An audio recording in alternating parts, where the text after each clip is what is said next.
दोस्तों थंबनेल और नाम से तो आपको पता चल ही गया होगा कि ये वीडियो कितनी मोटिवेशनल और लाइफ चेंजिंग होने वाली है। दोस्तों एक छोटे से गांव में एक किसान था। वो बहुत गरीब था।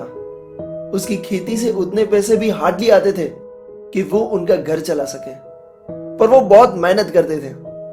जब खेतों से कोई उम्मीद ना रहे तो वो सब्जी की लारी भी निकालते थे और ट्राई करते थे कि अपने घर के लिए, अपने फैमिली के लिए 2 टाइम का खाना जुटा सके। इतनी गरीबी के साथ जी रहे किसान के घर में उसके अलावा उसकी बीवी, उनकी बूढ़ी माँ और 4 बच्चे भी थे। एक रूम वाले घर में रह रहा ये फैमिली गरीबी से लड़के जी रहा था। कुछ सालों बाद जब उनका सबसे बड़ा बेटा अमित जब 5th में आया तब उसकी माँ ने उसे कहा कि देख बेटा, तेरी पढ़ाई ही एक ऐसा रास्ता है जो हमें इस गरीबी से निकाल सकती है। प्लीज तुम अपनी पढ़ाई को बहुत सीरियसली लेना। हमारे पास और कोई ऑप्शन नहीं है इस गरीबी से निकलने के लिए। उस टाइम पे अमित समझ सकता था अपनी माँ का दुख, और जानो वो लाइन हर बार, हर समय उसके कानों में गूंजती थी। उसने ठान लिया था कि कुछ भी हो जाए अब वो कुछ बन के दिखाएगा और अपनी फैमिली को इस गरीबी से निकाल के रहेगा। पर जैसे जैसे वो बड़ा होता रहा, खर्चे भी बढ़ते रहे। उनके गांव में हायर सेकेंडरी स्कूल नहीं होने के कारण अमित को बाहर जाना पड़ता था। गरीबी में थोड़ा और खर्चा बढ़ने के कारण उनके घर की हालत बिगड़ती जा रही थी। तभी उनके छोटे भाई ने, जो हालांकि 8th स्टैंडर्ड में होंगे, उन्होंने बाहर दिल्ली में जाके कुछ काम करने का सोचा और ये चीज अपनी फैमिली को बताई। तब वो बहुत छोटे थे और इसी के कारण पेरेंट्स ने उन्हें बाहर जाने से मना कर दिया। और इतनी गरीबी और काम ना कर पाने के कारण वो धीरे धीरे डिप्रेशन में चला गया। अब उसका इलाज भी चालू हो गया, पर वो इस मुसीबत से बाहर नहीं आ सका और कुछ टाइम बाद उसने इस गरीबी से छुटकारा पाने के लिए सुसाइड कर लिया। दोस्तों ये सच्ची कहानी है, मैं कोई ऐसे ही बातें नहीं बना रहा। अब अमित से ये सब देखा नहीं जा रहा था। उसे पता था ये सब सिर्फ गरीबी के कारण हो रहा था। उनकी फैमिली जो सफर कर रही थी, वो उसका छोटा भाई भी खो चुका था।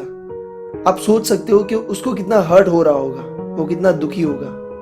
पर उसने ठान लिया कि उसको 10th के बाद क्या करना है और क्या बनना है। उसने आंसुओं को पोंछ के अपने आप से बोला, अब मैं पीछे नहीं हट सकता, मेरे पास बस एक ही ऑप्शन है। और फिर वो पढ़ाई पे लग गया और अच्छे रिजल्ट के साथ उसने 10th भी पास किया।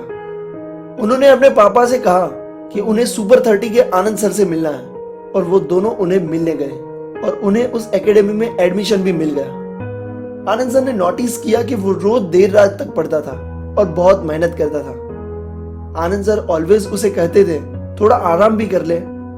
पर एक दिन उसने अपनी स्टोरी शेयर करते हुए कहा कि जब मैं आराम करने का सोचता हूं तब मुझे मेरा भाई याद आता है, मुझे मेरी माँ और पापा की गरीबी याद आती है और वही गरीबी और वही मेरे भाई की यादें मुझे सोने नहीं देती, मुझे आराम नहीं करने देती। और धीरे धीरे उसकी आंखों में से आंसू आ गए। दोस्तों अमित का सपना था कि वो IIT में एडमिशन ले, और इतनी मेहनत के बाद कौन कहता है जो सोचो वो नहीं हो सकता है, उन्होंने वो करके भी दिखाया। और अमित आज IIT में पढ़ रहे हैं और हम आशा करते हैं कि वो लाइफ में बहुत आगे बढ़े। ये स्टोरी कोई बनाई गई नहीं है, ये एक सच्ची कहानी है। आपके अंदर भी वो जज्बा है जो कुछ भी कर सकता है, अपने लिए, अपने पेरेंट्स के लिए या किसी ऐसे इंसान के लिए जो आपसे सबसे करीब है।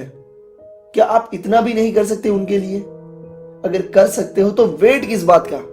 जब भी डिमोटिवेशन फील करो इस वीडियो को देख लेना, फिर से यही मोटिवेशन और यही जुनून आपके अंदर आ जाएगा। अगर मेरी छोटी सी कोशिश आपको अच्छी लगी हो तो मुझे मोटिवेशन देने के लिए प्लीज इस वीडियो को लाइक जरूर करें और स्टडी बडी क्लब को सब्सक्राइब करके मुझसे जुड़ जाए ताकि हम फिर से मिल सकें। Thank you so much for watching this video. जय हिंद।